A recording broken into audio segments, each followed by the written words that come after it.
he lost his wife and his land. Left with 3 daughters, he bought a dead farm that all his neighbors laughed at. But a few months later, the whole town was talking about him. See how one man raised land that was considered dead. Subscribe and write in the comments which city you are watching from. The wind carried the sound of metal striking earth, dull and rhythmic, echoing across what used to be his pasture. He stood at the edge of the dirt road, boots sinking slightly into the mud, watching as men in orange vests tore down the old fence posts one by one. The wooden sign that had once read, "Private Property," lay splintered in the dust beside the gate. Beyond it, heavy machinery crawled through the fields like slow beasts, flattening what remained of the corral. He didn't shout, didn't move, just stood there, silent, as if trying to memorize the last shape of his land before it disappeared under the wheels of progress. When they'd first sent the letter from the county, he'd thought it was a mistake. Words like reclamation and public development had seemed too distant, too official to touch his small piece of the world. But there had been no mistake. The signatures at the bottom were real, the deadline final. They called it eminent domain, said it was for the good of the region, that the land would serve a broader purpose. None of that mattered. The ground being turned now had once been the heart of his family. It had belonged to his parents, then to him, and it was the place where his wife had laughed under the summer rain, where his daughters had taken their first steps. Now it belonged to no one or to everyone, which meant to nothing at all. A man from the county office approached him, clipboard in hand, and spoke with the rehearsed patience of bureaucracy. The farmer signed the last page with a blunt pencil. His name looked small and fragile beside the government seal. When it was over, he turned back toward the house. The front door creaked as it always had, but the sound felt different. Now, emptier, like it belonged to someone else's home. Inside, the wall still smelled faintly of hay and smoke. On the kitchen table sat a photograph in a cracked frame. His wife, holding their youngest, sunlight caught in her hair. She had been gone 3 years, taken by a fever that doctors said had no cure. For months after her death, the house had stayed clean out of habit. The beds made, the floors swept, as if tidiness could keep the loneliness out. But nothing could. It had crept in slowly, filling every room with the echo of what used to be. The daughters, 3 of them, small and wide-eyed, played quietly in the next room, unaware that this would be their last night here. He watched them through the doorway, their laughter soft and bright, and felt something inside him crack. They were too young to understand what was being taken from them. When they asked why the men outside were digging up the fence, he told them the land was changing hands, a phrase that meant nothing but sounded gentle enough not to frighten them. That night, he sat alone on the porch. The stars above the plain seemed sharper than usual, and he tried to find the same constellations his wife had once pointed out to the girls. He whispered to her, though there was no answer, just the rustle of dry grass. Tomorrow, he would pack what little they had left. He didn't know where they were going yet, only that he couldn't stay and watch strangers measure the distance between his past and their plans. The morning came pale and brittle. He loaded the pickup before dawn. Tools, bedding, a crate of jars, a worn-out radio. The girls carried boxes of toys and their mother's old books. Every sound, the slam of the tailgate, the crunch of gravel under boots, felt final. Before leaving, he walked once more through the empty house. His hand brushed the doorway, tracing the marks where they'd measured the girl's height each year. For a moment, he thought he heard his wife's voice calling from the kitchen, but it was only the wind slipping through the cracks. He closed the door and didn't look back. The road stretched east, a narrow ribbon between dry hills. He drove without music, without words, listening to the hum of the engine and the soft breathing of the children. At a rest stop, they ate cold bread and apples, sitting on the tailgate. The youngest asked if they would see their old house again. He hesitated, then said, "Maybe someday." She smiled, believing him. He wished he could believe it too. By the time they reached the next county, the sun was already low. The land there was rougher, dustier, but cheaper. Signs along the road advertised small farms for sale. Fixer-uppers, owner desperate, no utilities. He followed a narrow dirt path that ended at a sagging wooden gate. Beyond it stood a small farmhouse, gray and lopsided, its roof patched with rusted tin. An old windmill leaned to one side, and the field beyond was cracked like the skin of a forgotten world. The price was low enough that he didn't need to think twice. He signed the deed the same afternoon, handing over a stack of worn bills. The real estate agent, a man with tired eyes and the smell of cigarettes, shrugged. "You'll last a month," he said. "The well's half dry, and the soil's nothing but clay." The farmer only nodded.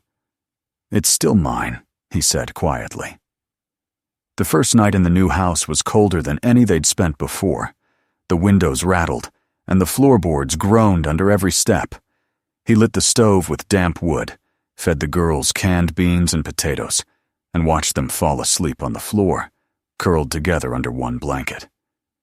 He stayed awake long after, staring at the ceiling where water stains mapped out shapes like continents. The silence was heavy, but it was his silence now, earned and chosen. Morning brought work. He patched the roof with scraps of sheet metal, fixed the front door, and cleared weeds from the yard. The girls gathered pebbles, pretending they were jewels, and lined them along the porch railing. By noon, his hands were raw, his back stiff, but something inside him had steadied. For the first time in years, there was no one to tell him what couldn't be done. Days passed into weeks. The well water was murky at first, but he dug deeper, hauling buckets of sludge until it cleared. He built a makeshift fence around a small patch of ground and planted a handful of seeds he'd brought from the old ranch. Most died in the heat, but a few pushed through the soil, stubborn and green.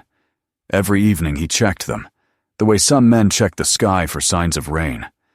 At the market in town, he was met with stares and laughter.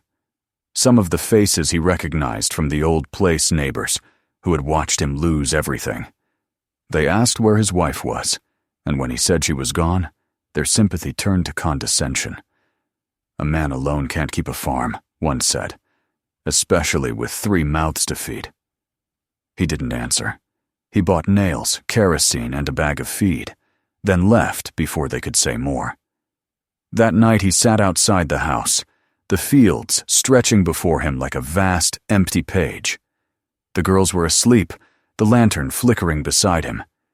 He thought about what the men at the market had said, about the laughter that followed him like dust. Maybe they were right. Maybe the land would break him before he could change it.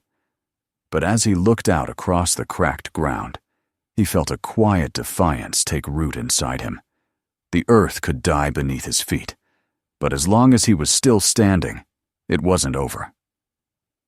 The next morning, while repairing the fence, he saw someone walking up the dirt road, a woman, old but steady, carrying a basket on her arm. She introduced herself as his neighbor from across the ridge. Her eyes were bright, her voice roughened by years of wind and smoke. She handed him a loaf of bread and a dozen eggs. "I figured you might need these," she said. "Most folks who come here don't stay long. But I thought you might." He didn't know why she thought so, but he thanked her. She stayed for a while, sitting on the steps, telling him about the droughts, about how the land used to breathe when there were still trees along the creek. He listened, grateful for the sound of another human voice. After she left, he walked out to the field again. The air smelled of dust and iron. He took a wooden stake, pressed it into the ground, and marked a line across the barren soil, the place where he would plant again. He drove the stake deep, the sound echoing like a promise. Then he looked toward the horizon, where the sun was setting red over the hills, and whispered to himself, "Life will come back." The wind rose, carrying the scent of far-off rain, and for the first time in a long while, he believed it might be true. Spring came quietly, almost uncertain of itself.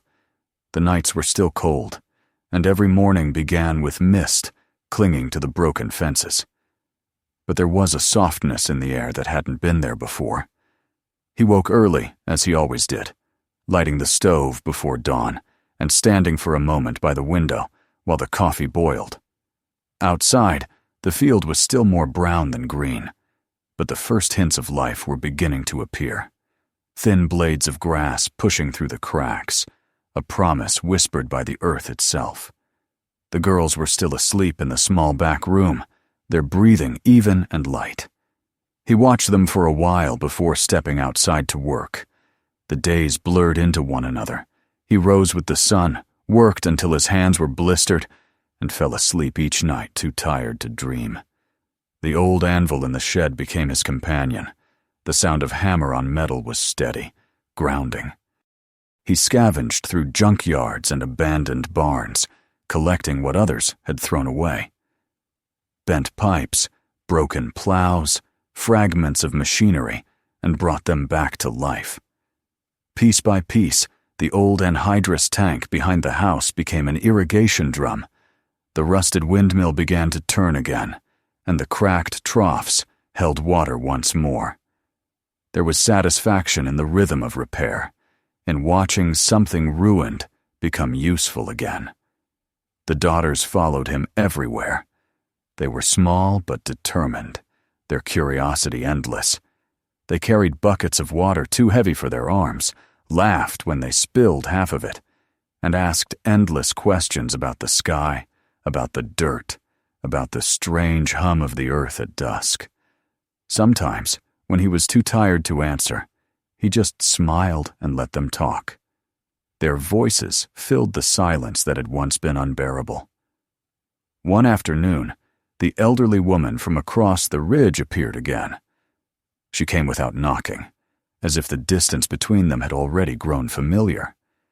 In her hands, she carried a burlap sack filled with seeds. Corn, beans, and something she called the stubborn kind of squash. She said the seeds came from her late husband's field, back when the ground had still been generous. She placed the sack on the porch and told him, "Plant them, even if you don't believe in them. The land remembers more than we think." He nodded and thanked her, though he wasn't sure he believed in such things. The planting took days. The soil was tough, resisting the plow, and each furrow felt like an argument. Sweat ran into his eyes, and his shoulders ached, but he kept going. The girls followed behind him, dropping seeds into the shallow trenches and covering them with their small hands. They made a game of it, giving names to each row: faith, patience, hope. When the work was done, he stood looking at the field as the sun went down, and for the first time since moving here, he felt something close to pride. Weeks passed. The sun grew hotter, and the wind turned dry again. The sprouts that had begun to push through the earth wilted one by one. He hauled water from the well every morning, carrying heavy buckets across the yard. But it was never enough. The sky stayed empty. Each evening he scanned the horizon for clouds, but the air shimmered with heat and dust. The girls asked why nothing was growing, and he told them the roots were still learning the soil. Inside, he feared the truth, that the land had nothing left to give. Then came the storm. It began with a low moan of wind from the west, followed by a wall of dust that swallowed the light. He rushed to shutter the windows, herding the girls inside. The air filled with grit, the old house groaning under the weight of it. For hours the storm raged, shaking the roof, whistling through every crack. When it finally passed, the world outside was unrecognizable. The field lay buried under a skin of red dust.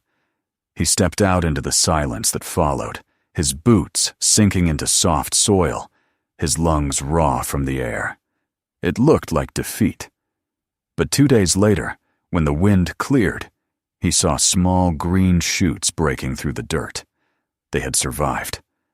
The daughters ran out, laughing, pointing at each fragile leaf as if each were a miracle. He knelt beside them and touched the plants gently, almost reverently. The stubborn squash, the woman had said. He thought of that and smiled. The days began to change. The land, though still harsh, started to respond. The plants grew taller, stronger, their roots deep enough to hold against the wind. The well, once bitter, now gave cleaner water. The house, patched and painted in places, began to look less like a ruin and more like a home. On weekends, he repaired farm tools for others in town tractors, pumps, even fences, and people started to visit.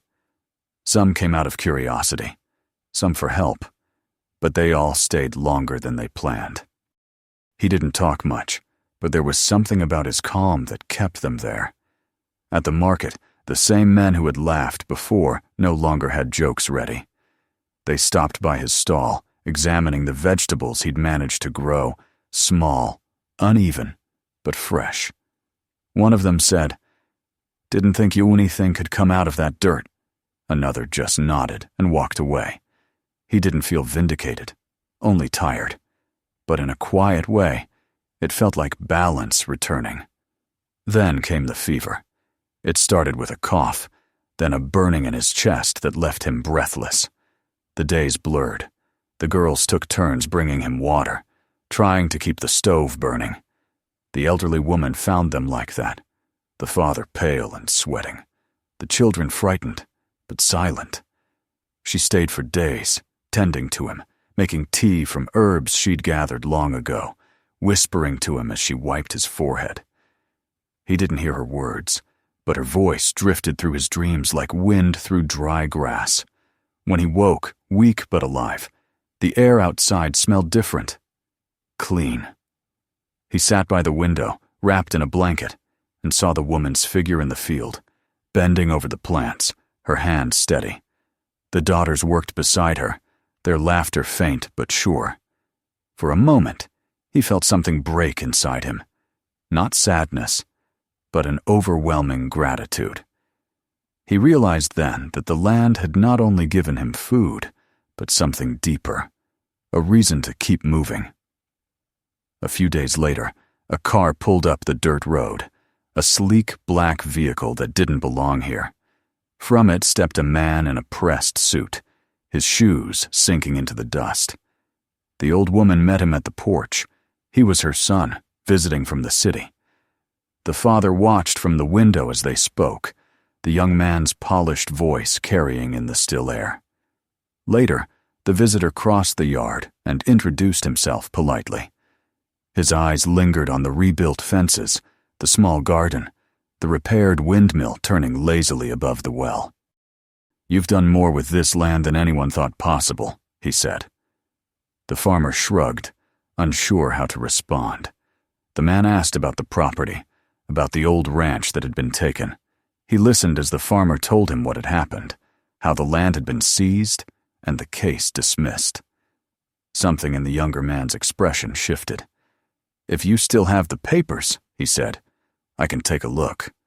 No promises, but maybe there's something to be done." The farmer didn't expect anything to come of it. But when the man left, there was a faint sense that a door had opened somewhere. Distant, invisible, but real. Summer rolled on. The fields shimmered with heat, but the plants endured. Chickens scratched near the barn, and a small goat bleated from a pen built out of scrap wood. The girls sold vegetables by the roadside, their faces sunburned and bright. People who once avoided the place began to stop by. They asked for advice, for seeds, for the story of how he'd done it. He always gave the same answer. You just start, and you don't stop. One afternoon, clouds gathered in the west. He looked up, sensing something heavy in the air. The first drop hit the ground, like a mark of punctuation. Then another. Then 100 more. Rain came hard, washing the dust from the leaves, running down the grooves of the house, filling the air with the scent of renewal. The daughters screamed with joy, running barefoot through the mud. The old woman stood on her porch and laughed. He stepped outside, letting the rain soak him completely. It was cold, cleansing, alive. He tilted his face upward, eyes closed, and felt the water run down his skin. For the first time since losing everything, he no longer felt broken or defeated. The storm had taken, and now the rain was giving back. In that moment, surrounded by the sound of falling water and the echo of his daughter's laughter, he understood what the old woman had meant when she said the land remembers. It does. It had simply been waiting for someone stubborn enough to listen. That night, when the rain finally slowed, he sat on the porch with the lantern beside him. The world smelled of wet earth and new beginnings. The girls slept soundly. The house creaked softly, and somewhere across the ridge, a coyote called. He leaned back, closed his eyes, and breathed in the heavy scent of the storm. The land, it seemed, had finally answered. By the time the next spring arrived, the farm no longer looked like the place he had first bought with the last of his savings. The earth that once cracked open beneath the sun now shimmered with green. Rows of corn and beans rose in neat lines across the small field, and young trees cast fragile shadows near the fence. The roof of the house gleamed faintly in the morning light, where he had patched it with tin, and the windmill turned without complaint. When he stepped outside at dawn, coffee steaming in his hands, the air no longer smelled of dust, but of grass and water. For the first time in years, the horizon looked alive. The daughters had grown. Their hands were calloused from work, their faces browned by the sun. They no longer asked if the crops would grow. They simply believed they would. The oldest helped him carry feed for the animals. The middle one collected eggs each morning, and the youngest had claimed the task of watering the small garden near the porch, where wildflowers bloomed between the vegetables. Their laughter carried across the fields like the sound of bells, mingling with the wind, blending into the rhythm of life that the land itself seemed to hum. It was on a warm morning in late April that he found the letter. The mail truck came rarely, and usually there was nothing but bills or market flyers. This envelope was heavier, the paper thicker, the handwriting precise. He turned it over several times before opening it. Inside was a letter from the young man, the lawyer who had visited months before, the son of the old woman across the ridge. The words were careful, but filled with quiet triumph. After months of searching, the man had uncovered irregularities in the documents used to seize the old ranch. The county had mishandled several claims. The land had been taken illegally. A settlement was being prepared, compensation, and the official clearing of his name. He read the letter twice, then folded it and set it on the table. He didn't smile. Instead, he went outside, stood in the field, and looked toward the horizon where his old land would have been. The victory felt distant, like something belonging to another life. What mattered to him now was here. The hum of bees, the sound of his daughters chasing each other through the grass, the smell of tilled soil. Still, he felt something deep and steady settle inside him, the way water finds its level. He had not been wrong to believe in work, in time, in the stubbornness that had once felt like madness. News traveled quickly in small towns. Within a week, people began stopping by the farm men who had once laughed, women who had whispered that he'd never manage alone. They came under different pretenses, to buy vegetables, to ask about the letter, to congratulate him as though they had always believed in him. He greeted them without bitterness. He sold them produce, gave advice about planting, fixed their tools, and sent them on their way. It wasn't forgiveness exactly. It was something quieter, the absence of anger where anger had once been. The farm became a gathering place that summer. Neighbors brought their children to play with his daughters, shared stories under the shade of the porch, and sometimes left small gifts, jars of honey, loaves of bread, bundles of herbs. The old woman came often, walking slowly up the dirt road, leaning on her cane. She no longer brought food or advice. She simply came to sit beside him in the evening and watch the sun sink behind the hills. Sometimes they spoke, sometimes not. Silence between them had become its own language. One evening, she told him that her son wanted her to move to the city.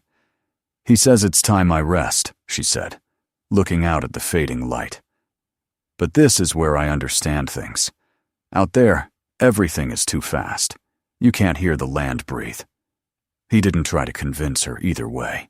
He only said that the ridge would be emptier without her, and she smiled, saying that nothing truly leaves if it's been tended to.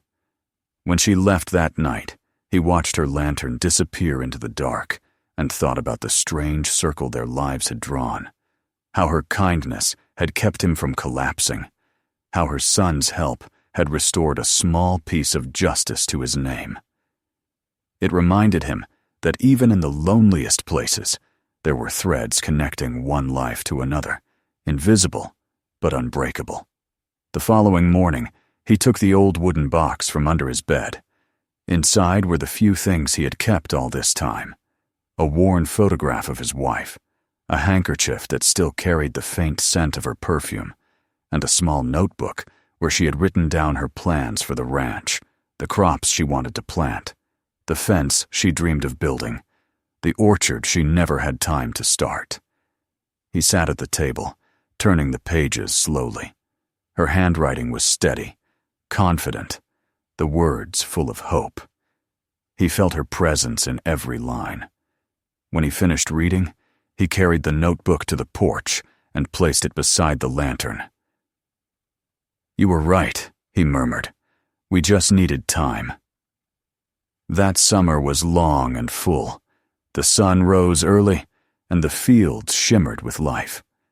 Birds nested in the trees he'd planted the previous year, and a stray dog began sleeping by the porch, adopted by the girls without question.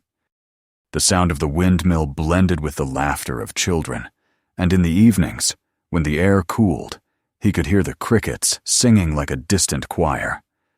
The land was no longer a battlefield between despair and hope. It was a companion, steady and alive, answering his care with its own quiet generosity. One afternoon, while the girls gathered wildflowers near the road, he began digging a hole near the house. The earth was softer now, easier to work. The girls asked what he was doing, and he told them he was planting something special. Together, they lowered a young tree into the ground, its thin branches trembling in the wind. "It's for your mother," he said, his voice steady. The girls looked up at him, solemn for a moment, then smiled.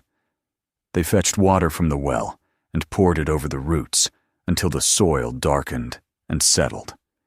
The tree would grow slowly, but that was fine. Everything that lasted did.